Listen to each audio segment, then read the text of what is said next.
waxaan leeyahay dhammaan waxaan u mahadcelinayaa bulshada gobolka Karkaar oo ay nabadoonnada iyo aqoon-yahanka iyo haweenku ugu horeeyaan sida ay sharafta leh oo ay uga dhiidhiyeen barnaamijka kufsiga ee lagu sameeyay dastuurkii Soomaaliya 2012 lama oran karo dastuur waxa la keenay waa wax la yiraahdo kufsiga sharciga meel ay kaga taallaa ma jirto dalintaas lagu dhaqmayay nin wixii isaga lagu doortay waxa way luuq madow la galay inna kama dhageysanayso xasan sheekh waxa uu haray 2 bilood iyo 6 bari baa uu haray qof walba ha tirsado 2 bilood iyo 6 bari kadib wuxuu yaalaa ma jiraan wuxuu noqonayaa madaxweynihii hore saddex qodob kaliya aan ku soo koobaya marka ugu horeysa go'aankeenu wuxuu daaran yahay dawladdeena xambaarsan sawd xambaarka ah go'aankay gaadhay iyo madasha mustaqbalku inay taageero bulshadina waa taageeray waa dhageysanay go'aankaas waa kan ugu horeeya waxaanu sheegaynaa beesha caalamka dawladda Puntland jawaabta ay soo saaray baa ku fulan iyo Jubbaland iyo madasha mustaqbalka inaga kaliya dadka reer Puntland waxa laga rabaa dawladooda go'aanka ay qaato inay qaataan dadka reer Banaadirna waxaan leenahay ummadda kala hiilin noqonaysa isagana waa la ka qabanaya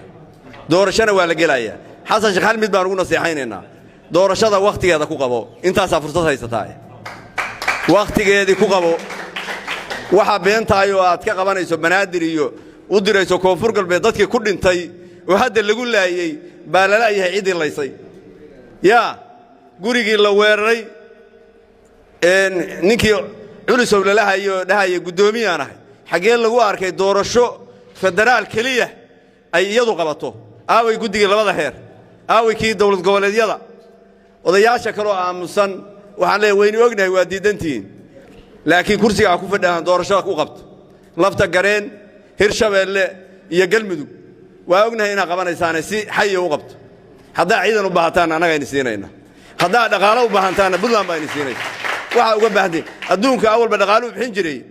maanta uu gubanaya dhaqaale laga sugu maayo laakiin waxaan ka siinaynaa Puntland baa taajire iyada dhaqaalaha doorashada ku qabanaysa hadayna ka dhiman tahay waan siinaynaa waxba ka badanaynaa madaxweynaha Puntland soo weydiist asaga in siinay waxaan leenahay anagu hadaana ciidamada Puntland waxaan u diyaar garoobaynaa inaan xamar ka qabanno xasan sheekh aad iyo aad baa umaatantii ka saxaafada iyo dhammaan inta dhageysan doonto waxaan leeyahay assalaamu calaykum wa rahmatullaahi ta'ala wa barakaatuh maanta oo bishu tahay 9 Maars waxaanu isugu nimid inaynu ku cadeyno hadaynu nahay reer gobolka Karkaar mowqifkeena ku aadan dastuurkii Soomaaliya heshiiska lagu ahaa qabyadana ahaa 2012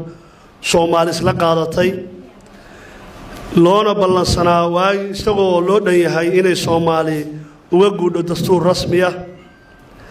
laakiin aan ka xunnahay sida ay dawladdii federaalka ee Soomaaliyeed ay wax u maamushay oo la oran karo Bob ayaa lagu sameeyay dastuurkii Soomaaliya sababtoo ah dastuurku waa qoraal ama heshiis bulsho iyadu ay samaysatay waxayna ka dhaxeeya inuu ku heshiinayno haddii uu hal daraf qorto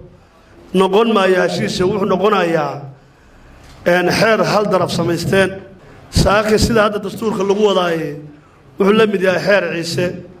waxaan u malaynayaa gobolka Banaadir naftirkiisa hadda la wada leeyahay baana garanayso uga shaqeynayo iyadoo aynu ognahay sidii loola dhaqmay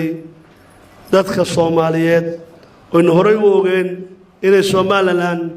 dastuurka aysan qayb ka ahayn oo diidan tahay oo tabasho qabto lagana shaqeynayo Soomaali oo midaysan sidii walaalaha Somaliland loo soo celin lahaa saaka iyadoo id qayb maqan tahay baalayimsana Puntland iyo Jubbaland lama baahna hadda waxay la tahay Puntland iyo Jubbaland iyo Somaliland markii laga tago intay isu soo hartay Soomaali waa garanayna haddii intaasi dastuur samaysanayso u gooniya hadda waxaan ognahay oo la soconaa dadka deegaanada ka soo jeeda iyo ummadda Soomaaliyeed oo gobolada degani naftirkoodu raalli kama aha waxa hadda socdaay waa waxa qorqabad biyo kuma cabaan heshiis aan lagu ahayn ama dastuur aan heshiis lagu ahayn Soomaaliya ka socon maayo ujeedada laga leeyahay waataynu wada arkaynay oo shalay baynu aragnay oo ahayd markii la xafladaysanayay hoteelkii lagu xafladaysanayay habeen hore maqlaysay gudoomiyaha baarlamaanka Soomaaliya wuxuu yiri wuxuu ka bilaabmayaa qoladayda hadda joogta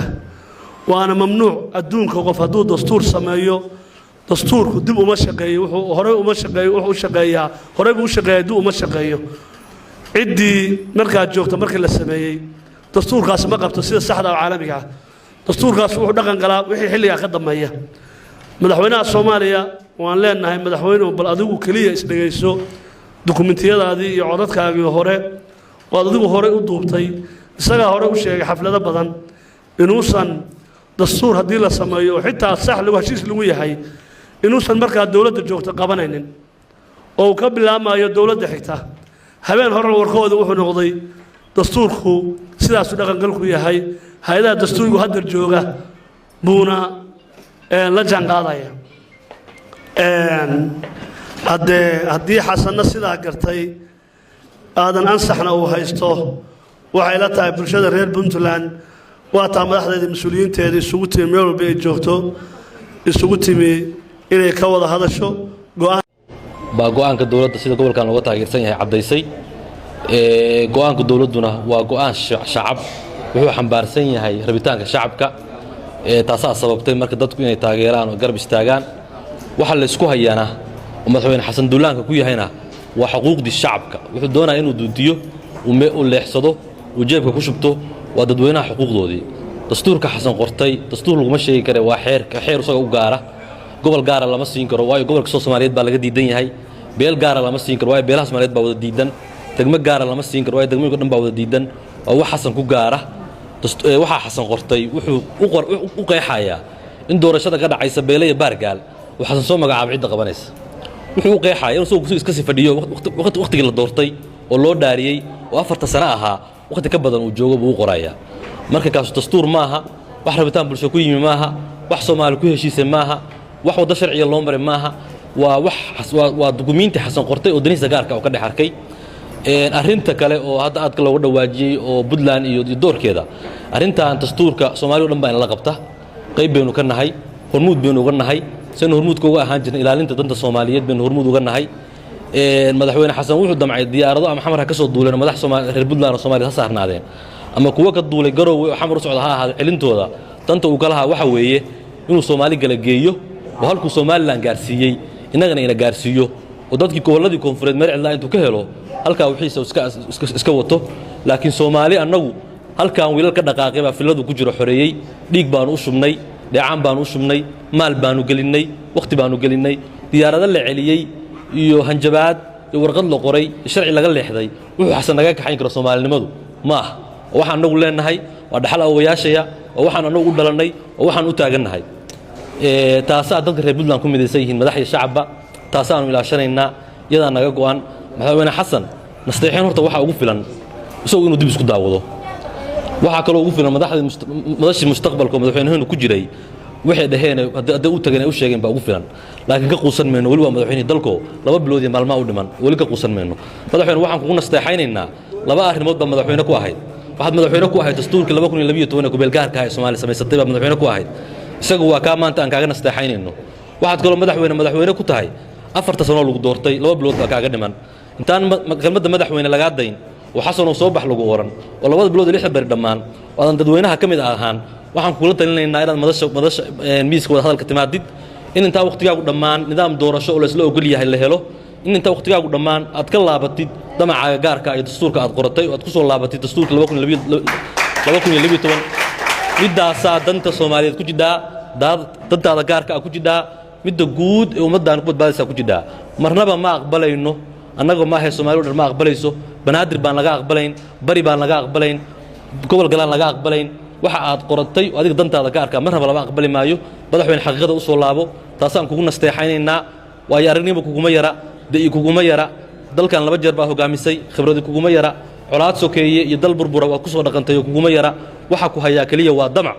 aqli yari ma aha aqoon yari ma aha khibrad yari ma aha damac baa ku haya madaxweyne damacaaga ka laabo danta Soomaaliyeed u soo laabo intaasaan kugu nasteexaynaynaa wassalaamu calaykum waraxmatullaahi wabarakaatuh